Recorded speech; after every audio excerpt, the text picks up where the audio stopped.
angels imprisoned in a southern underground will come out when the river Euphrates dries up, say the texts. It also says that these beasts would slaughter 1/3 of mankind.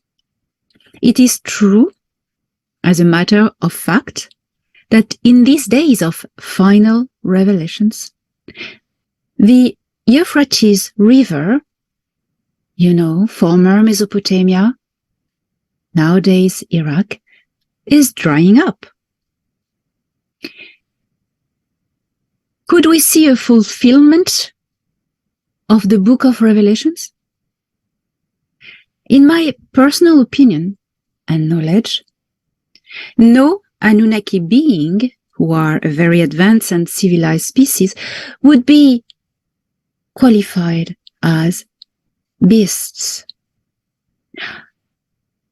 I believe we are talking here about something else, something not human, something not angelic and not even advanced extraterrestrial. Let me share with you the information I received in response to my questions from my friends in higher places.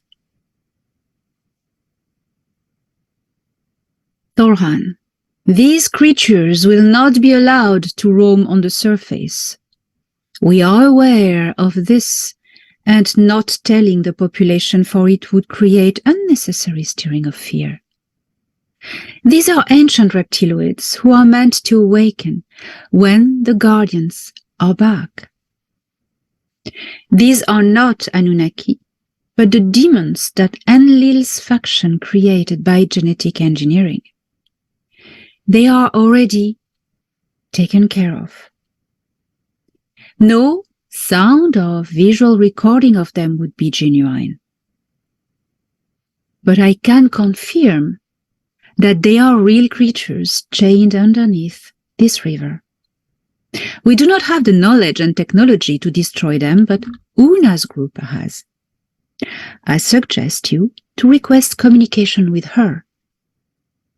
I insist that there is no fear to spread. Everything is in control. Be also aware that the enemy is pulling out any excuse to counter Ia's beneficial help to your people. Straight after, I received a communication from High Commander Ardana from the Excelsior. I was requesting a contact with Una, and she interfered and decided to bring her own answer and commentaries. Ardana, you are requesting a communication with the Intergalactic Confederation, but I want to interfere and make a point on this. These are no demons chained under the Euphrates River, neither fallen angels. These names are folklore to the ignorant masses, but I will tell you that what is underneath this river, it is unfortunate creatures in pain, product of the engineering of severely deranged scientists who came from Ashkira. They were Anunnaki. These unfortunate beings in pain, we do not have the power to free their souls. But Una will give you the heads up on this matter. Only what you call high magic can free these souls into the ether, for the deranged scientist who created them as what you could name Armageddon weapons, use dark magic to bind them here for eternity. There is a powerful one under the ice of Antarctica, also in the process of being neutralized. Ea is back to undo what his brother Yu has done. Anu was summoned to put an end to this, and he is doing it. You could put it like this for a better understanding.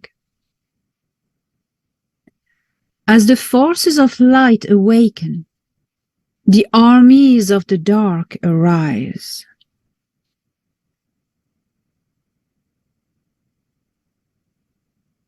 In the same day, I received an answer from my request to contact Ea, otherwise known as Enki.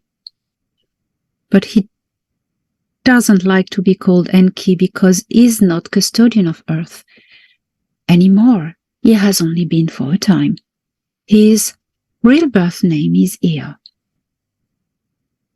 Here is what Ea answered to me, to this question. Oh, these are not demons. I am stating this, which you can share with Earth humans. When we left, when my faction left, we put in place on this planet an extremely clever web of emissaries in stasis, with hybrid bodies as their avatars, so they can breathe and roam on this earth.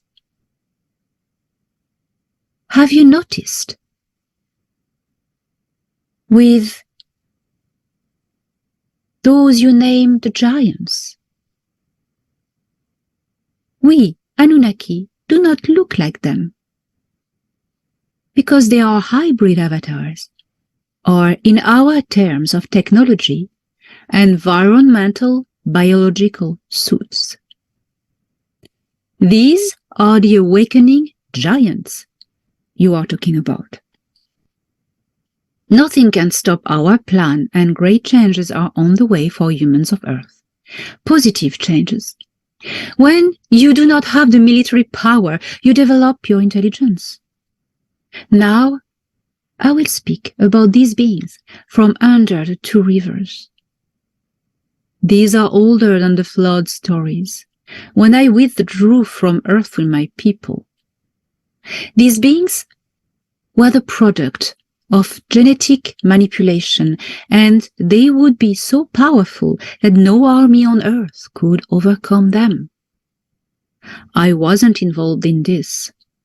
These beings were brought down to Earth by one of our ships, engineered somewhere else, but not on the surface on this planet.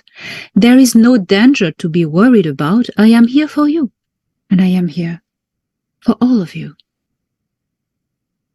These beasts will be liberated, but not in the ways of the scriptures. These beasts will be liberated in the ways of mine. Their is-be will be released from the suffering. I know the ways to do this. This is unnameable, what my half-brother has done. He wasn't a scientist. He had no consideration for life, for any life form in general. Suffering was not a term he was empathetic for. But he had foreseen that in a far future he would lose grip upon this world. So he brought the Molochi. What is a Molochi? I asked. Is that the name of these creatures? Ea replied. A Moloch is a hybrid avatar that can take different shapes and bind a powerful dark soul within. Higher hierarchy dark Isbi, as well as very high frequency Isbi, cannot be bound into flesh. So when this happens, it is forced by using what you call magic. And the resulting creature will be torn in pain for the complete length of its incarnation. You can obtain a very cruel and insatiable beast via these methods. The Molochi under the two rivers are not going to harm anyone. They are taken care of. In truth, they haven't awakened recently. These ones were alive for a long time. How cruel.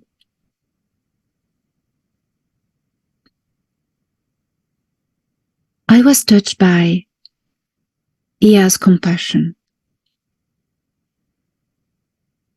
showing once again his higher nature, his higher consciousness, self-aware of being an immortal soul from the perspective of the universe, of Source. And Ki creates life, and Ki channels life into bodies. He's a geneticist. And you cannot perform this work if you do not have love for life, because love enters in the picture when a soul comes down. If a soul is forced into a body without love, pain enters, and this is not following the laws of Source of the universe. Ea is aware of this and wary of this, and he feels compassion even for these beings. Very admirative of this. And so we should have compassion for each other. I will come to this point later. Una contacted me, answering my question straight after Ea closed the communication. And here is what Una, emissary from the Altian group of the Cedars Intergalactic Confederation, here is what she said. Salutations to you, says Una. I listened to your conversation with Prince Ea, for I requested contact with him at the same time after responding to your call. These creatures are not going to harm anyone, as Ea confirmed it to you. Only an Anunnaki, such as Ea, can undo the spells that other Anunnaki have cast. As you know, this is the law. This is why he is back, to undo negative karmas. We are working together with him and his crew. As Ea explained to you, continued Una, only dark magic can bind a high-grade soul into flesh, and when something is forced against the natural laws of life, suffering results from it. We also know the ways of universal high magic, and we are assisting Ea. Him undoing the wrongs performed by his people a long time ago, and us uncasting the dark spells that were binding this planet to the benefit of the hidden ones. There is a lot of work to be done. Speak about the rising of the truth, and how the beast within some people are awakening to disrepute it. So this is what Una said, Ea, Thorhan and Ardana said on this question. And this was a good thing, because it allows me to share with you these doubts and this knowledge. I am indeed amazed how Ea has compassion for anything that bears life. Even Isbi is forced into inadequate bodies, even for these creatures. This teaches us about the interconnected level of compassion that animates all being who reached a higher level of consciousness and speak from a higher perspective and understanding of the universe. As High Commander Ardana said, as the forces of light awaken, the armies of the dark arise. Here are the times of the final combat of positive forces versus negative forces. This fight is ongoing on all levels and goes way deep beyond what you can imagine. Here are the different levels in which this fight, this final combat, is occurring. On the physical level, wars in space, and in undergrounds in the earth, which are now over, but still there are ongoing attempts from the dark ones to block our genetic potential by the inoculation of chemicals and creepy grease in any ways possible into our body. Aim is assimilation. On a mind level, by manipulation into discord and division, with aim to dismantle the goodwill of humanity, dividing the army of light by instilling poison of discord in the minds of the soldiers, that they all turn against each other and forget about fighting the real enemy. Aim is division for control. You know, the flag words of the Roman Empire have always been divide and conquer. Well, the Roman Empire never truly collapsed. It just shifted and became the Holy Roman Empire, who has always been behind the institution, and this institution who is behind goes back to Enlil and his minions.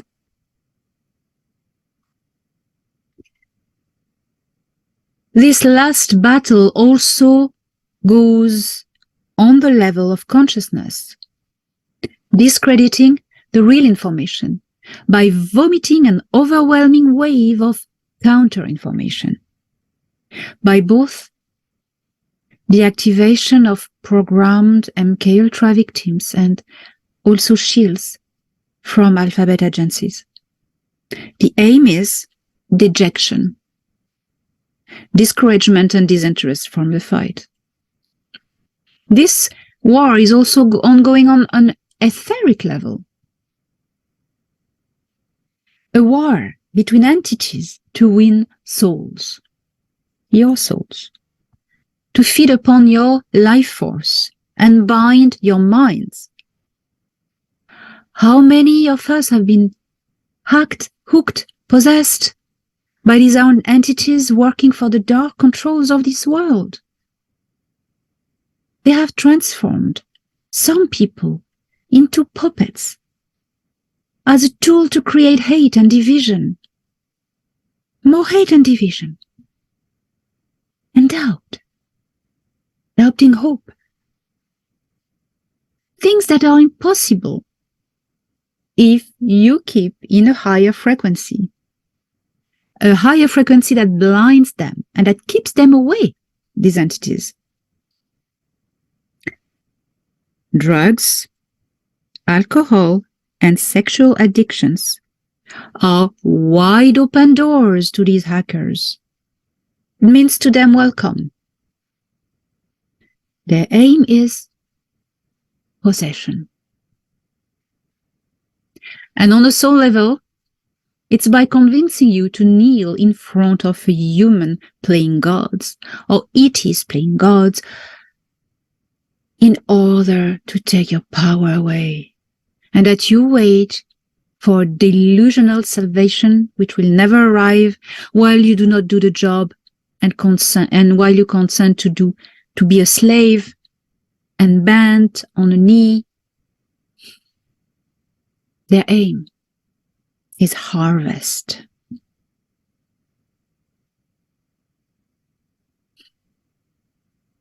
Stand up. No God, no masters. You are a free, sovereign being.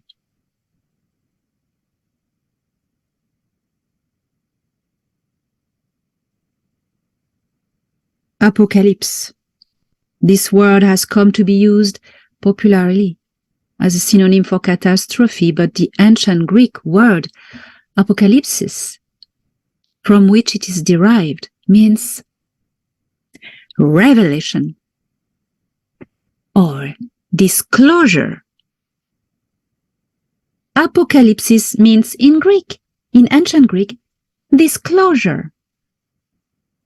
And many ancient cultures around the world, as an innumerable amount of them, marked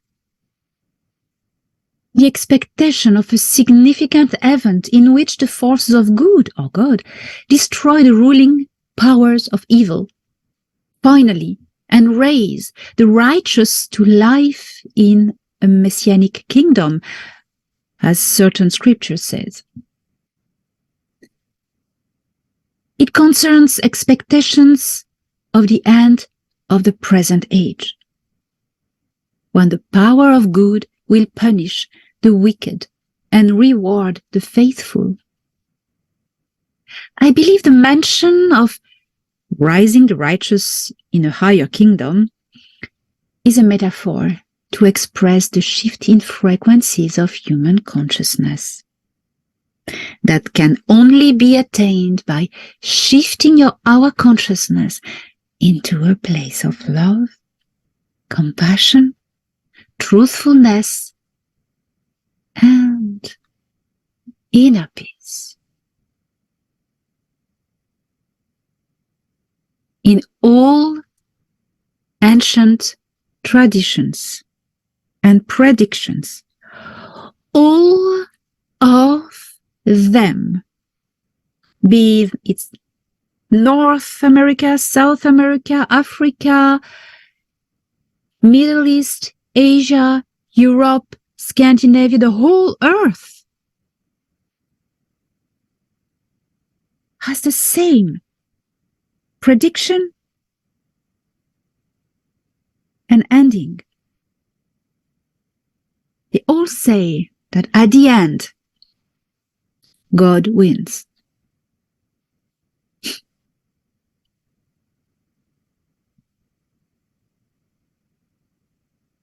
How can you counter the doings of the army of darkness? I'm going to give you some tips. On a physical level, fight assimilation by individual freedom and sovereignty. On a mind level, fight division by unity and love. On a consciousness level, fight discouragement by listening to your heart. On an etheric level, fight possession by keeping your frequency high. Fight addictions by, for instance, meditation. On a soul level, fight the harvesting of your soul by standing up on your feet and refuse to kneel in front of any authority, for you know better for yourself. And you need to find the connection to Source through your own being. For we are all a fractal of Source. We are made at the image of Source as a fractal, because we are a fractal of it. Our soul, our Isbi, is a fractal of Source. That is how we are made at the image of God, not bodies, the soul, Isbi. We are made as a fractal of Source, or of God if you want to call her like that. And that is what the enemy fears, that you one day understand that you understand how powerful you are, that you have the direct connection, and the direct connection is DNA. It's an aerial.